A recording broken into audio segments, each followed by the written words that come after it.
राजनीतिक तौर पर अछूत हो गए हैं आनंद, क्योंकि बीजेपी जानती है कि आनंद मोहन आए या ना आए 75 से 80% राजपूतों को वोट कर देगा। सबसे बड़ा जो खतरा है आनंद मोहन को साथ रखने का, वो है दलित वोट का भड़कना, दलित वोट का खिसकना। बीजेपी आनंद मोहन के बात को नोटिस नहीं ले रहा है बिहार। एक नेता बताइए बीजेपी का जो आनंद मोहन ने किसी बयान पर प्रतिक्रिया दे रहा हो? कोई नेता नहीं देता है कि आनंद मोहन को ना एक्सेप्ट करना है ना डिक्लाइन करना है। वोट पोलराइज करने की क्षमता जो आनंद मोहन की अपने जाति की रही 1995 और 2000 या 90 के दौर में कह लीजिए, वो अब नहीं है। महागठबंधन का जिक्र मत कीजिए। नीतीश कुमार वो नेता है जिन्होंने आनंद मोहन को जेल से बाहर निकाला है, लालू यादव नहीं निकाला है। लालू यादव और आनंद मोहन की अदावत कोई आज की नई अदावत नहीं है। मतलब सबसे धुर विरोधी अगर 90 के दौर में भी कोई लालू यादव का रहा तो वो आनंद मोहन ही रहे। आनंद मोहन जो है वो कई नावों पर सवारी कर रहे हैं अपना बैतरनी पार करने के लिए। बैतरनी मतलब अपने परिवार को, जो पत्नी अलवनी आनंद, बेटा चेतन आनंद। तो राजद पार्टी से अगर आनंद मोहन या उनकी पत्नी लड़ती हैं तो आदेश जी ये बात जान लीजिए कि बिहार के 10 से 15% से अधिक राजपूत का वोट आनंद मोहन को नहीं मिलने वाला। अगर ये जदयू से लड़ते हैं, जेडीयू से, तो वहां पर इनको 30 से 35% वोट राजपूतों का मिल जाएगा। और अगर ये बीजेपी की तरफ मूव करते हैं और बीजेपी से चुनाव लड़ते हैं, आनंद मोहन जो जेल से बाहर आए हैं, नीतीश कुमार से उनका 13 पॉइंट पर डील हुआ। 13। अब उस 13 जो उनकी मांग है उसमें विधानसभा के 5 सीट है। नमस्कार, आप देख रहे हैं द बिहार टॉप। मैं हूं आदेश। पूरी बात करेंगे हम इस वीडियो में आनंद मोहन और उनके परिवार को लेकर। आप देखें कि आनंद मोहन जो है वो जेल से बाहर आ चुके हैं, राजनीति में पूरी तरह से सक्रिय हो चुके हैं। बयान जो मनोज झा का आया उस पर भी उनका जो प्रतिकार हुआ वो भी पूरे देश में सुर्खी बना। इसके साथ साथ आनंद मोहन का नीतीश कुमार से भेंट, उनके छोटे बेटे का रक्षा मंत्री राजनाथ सिंह से भेंट। तो आखिर आनंद मोहन क्या अपना आगे का राजनीतिक भविष्य रखने वाले हैं, इसी पर हम चर्चा करेंगे।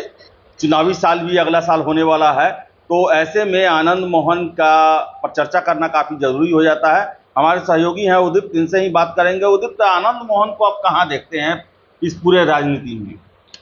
देखिए, सिर्फ आनंद मोहन ही नहीं, और अगर आप 2015 के बाद से एक चीज गौर करिए आदेश जी, तो बिहार में जो बाहुबली छवि के नेता रहे, चाहे मोहम्मद शहाबुद्दीन कह लीजिए, पप्पू यादव कह लीजिए या आनंद मोहन कह लीजिए, आज ये लोग भटकाव के दौर में है। मतलब कोई पार्टी इनको सटाना नहीं चाह रही है, ये हकीकत है। अभी हिना साहब जो ऐलान की कि हम 2024 का लोकसभा चुनाव लड़ेंगे, राजद उनसे साइड हो चुकी है।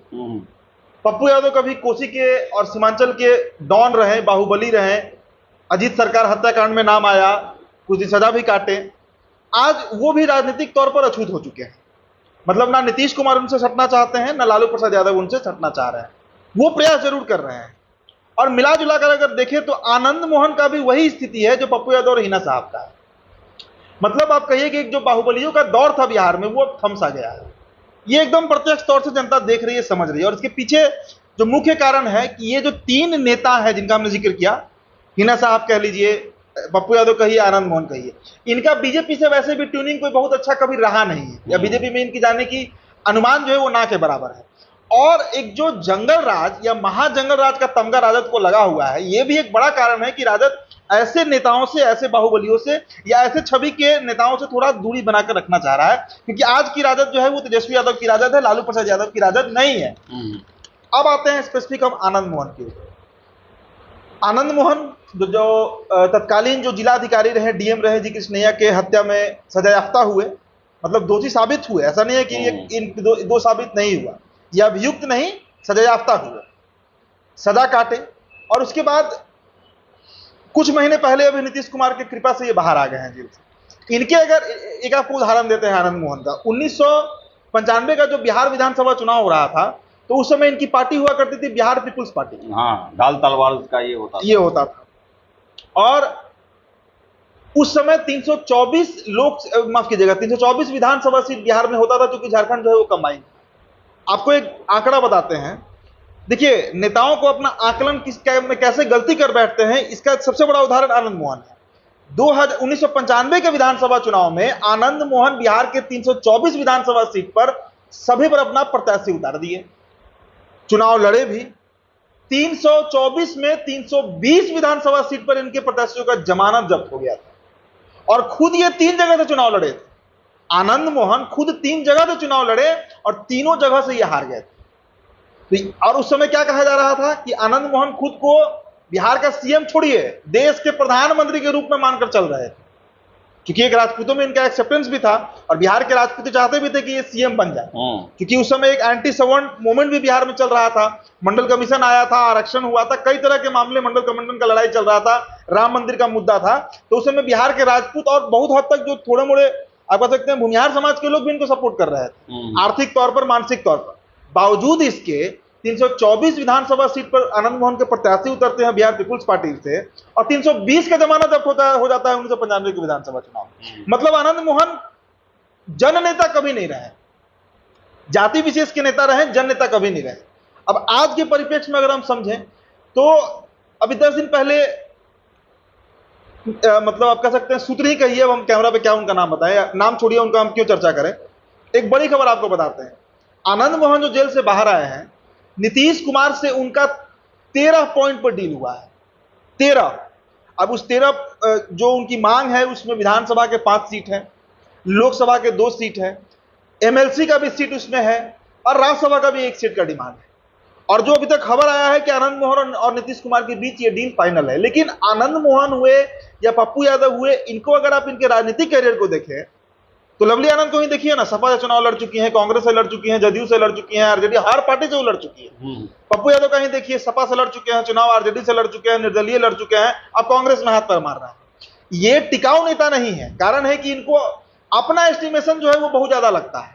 इनको लगता है अब पप्पू यादव अगर आरजेडी में जाएंगे तो वो चाहेंगे कि उनको लालू प्रसाद यादव जितना वैल्यू मिले, आनंद मोहन अगर आरजेडी में है तो वो चाहेंगे कि उनको लालू प्रसाद यादव जितना वैल्यू मिले, जदयू में जाएंगे तो वो चाहेंगे कि नीतीश कुमार के बगल में बैठे, जो कि संभव नहीं है। इन नेताओं के साथ ये टिपिकल प्रॉब्लम है, इसके चलते आज इनको कोई पार्टी सटाना नहीं चाह रहा है। अब जो आपने चर्चा के शुरुआत में कहा कि आनंद मोहन के बेटे जो है, छोटे वाले बेटे अंशुमान, वो जाकर राजनाथ सिंह से मुलाकात किया है। मतलब एक पांव बीजेपी की तरफ भी है, खुद जाकर ये नीतीश कुमार से मुलाकात करते हैं। लालू का गेट इनके लिए बंद हो चुका है, ये गया था लालू प्रसाद यादव से मिलने, वापस लौटना पड़ा। इन्होंने खुद इंटरव्यू में इस बात को गछाया, मैं इनका इंटरव्यू अभी 4 दिन पहले देख रहा था।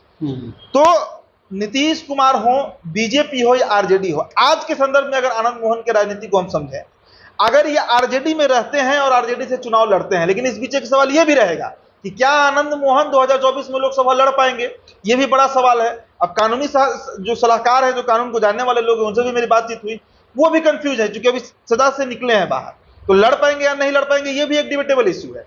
अब अगर लड़ते हैं तो राजद पार्टी से अगर आनंद मोहन या उनकी पत्नी लड़ती हैं तो आदेश जी ये बात जान लीजिए कि बिहार के 10 से 15% से अधिक राजपूत का वोट आनंद मोहन को नहीं मिलने वाला है। 10 से 15% का है, 3 या 4% राजपूतों की कुल आबादी की हम बात कर रहे हैं। राजपूत अगर बिहार में मान लीजिए 20 लाख है तो उनका 10 से 15% ही इनको वोट मिलेगा।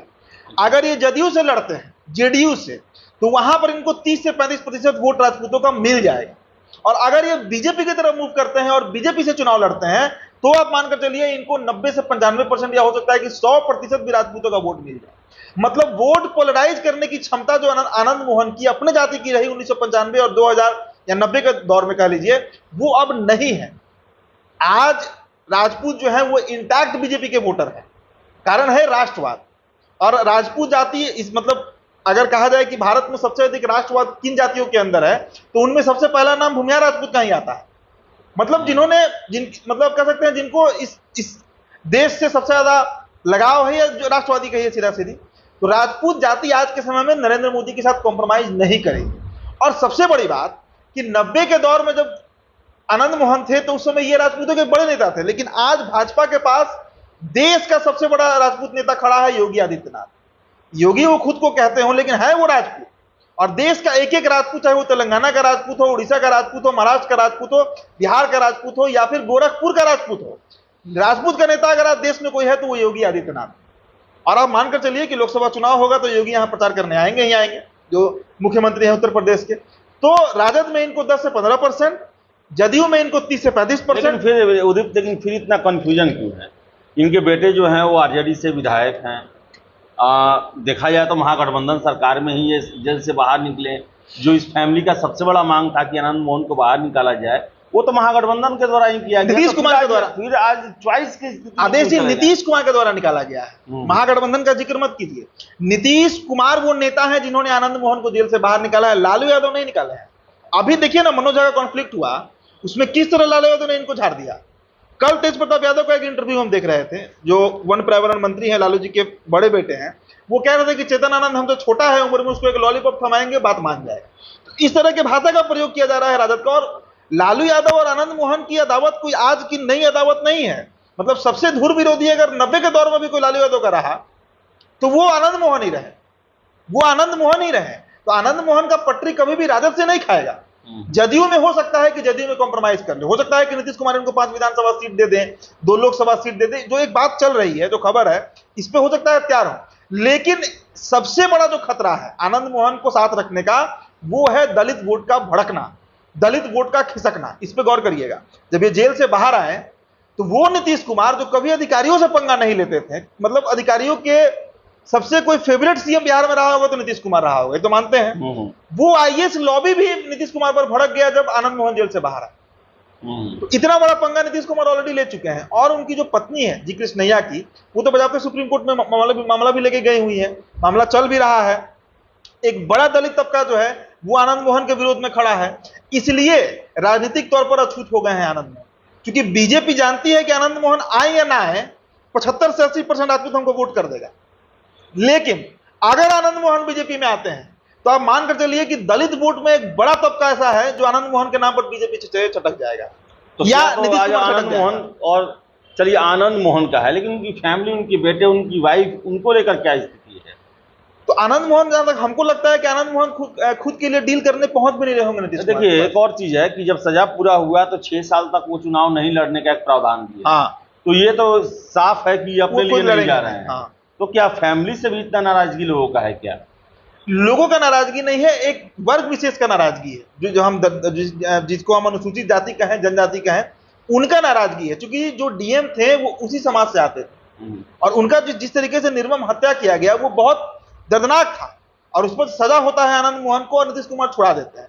तो नीतीश कुमार ऐसे ही एक बड़ा, मतलब आप कहिए कि पंगा जो है वो दलितों से लेकर बैठे हुए हैं बिहार में, और दलित इस बात को भूलेगा नहीं। अब आगे अगर वो और आनंद मोहन को प्रमोट करते हैं तो ऐसे में नुकसान है जदयू का, और बीजेपी इस बात को भांपती है। आप एक बात और नोटिस कर रहे हैं आदेश जी, आनंद मोहन के ऊपर, आनंद मोहन बीजेपी के खिलाफ बोल रहे हैं, बीजेपी आनंद मोहन के बात को नोटिस नहीं ले रहा है बिहार में। एक नेता बताइए बीजेपी का जो आनंद मोहन ने किसी बयान पर प्रतिक्रिया दे रहा हो, कोई नेता नहीं देता है। क्योंकि आनंद मोहन को ना एक्सेप्ट करना है ना डिक्लाइन करना है। जिस तरह जातीय जनगणना पर बीजेपी का स्टैंड है, वही स्टैंड आनंद मोहन का बीजेपी का है। आनंद मोहन जो है वो कई नावों पर सवारी कर रहे हैं अपना बैतरनी पार करने के लिए। बैतरनी मतलब अपने परिवार को, जो पत्नी है लवली आनंद, बेटा चेतन आनंद, और जो छोटे वाले बेटा है अंशुमान, हो सकता है कि इस बार वो भी दमखम आजमाए। अगर लोकसभा में नहीं तो विधानसभा में हो सकता है कि वो चुनाव लड़े। तो उनके लिए फील्डिंग करने घूम रहे हैं, लेकिन कहां से लड़ेंगे, कैसे लड़ेंगे, किस गठबंधन में जाएंगे, या फिर एक पार्टी खड़ा करेंगे राजपूत, मतलब बहुत तरह का फैक्टर आनंद मोहन के साथ है। तो बड़ा कंफ्यूजिंग स्थिति है आनंद मोहन को लेकर बिहार में। लेकिन जिसके साथ ये जाएंगे वहां से दलित वोट खसकेगा, और राजपूत वोट मैंने बता दिया कि आरजेडी को 10 से 15%, जेडीयू को 30 से 35% और बीजेपी को 90 से 95% के आसपास आएगा। तो आनंद मोहन बता दें आपको कि जेल से निकलने के बाद भी उनका समस्या जो है वो खत्म होते हुए नहीं दिख रहा। बीजेपी उनको नोटिस नहीं ले रही है, आरजेडी अपना पल्ला झाड़ चुकी है, और वही जदयू जो है वो एक पहले ही बहुत बड़ा रिस्क ले चुकी है इनको बाहर निकालकर। अब देखना है कि क्या नीतीश कुमार इनको अपने दल में शामिल करके भी आगे रिस्क लेने को तैयार है। हालांकि आपको बता दें कि जैसा कि उदीप ने बताया कि जो दलित वोटर हैं वो आनंद मोहन के को लेकर नीतीश कुमार के फैसले से नाखुश दिखे हैं, और इसका जो है वो कुछ ना कुछ परिणाम नीतीश कुमार को चुनाव में भुगतना पड़ सकता है। तो फिलहाल इस वीडियो में इतना ही। वीडियो पसंद है लाइक शेयर करें, हमारे चैनल द बिहार टॉप को सब्सक्राइब जरूर कर लें। धन्यवाद।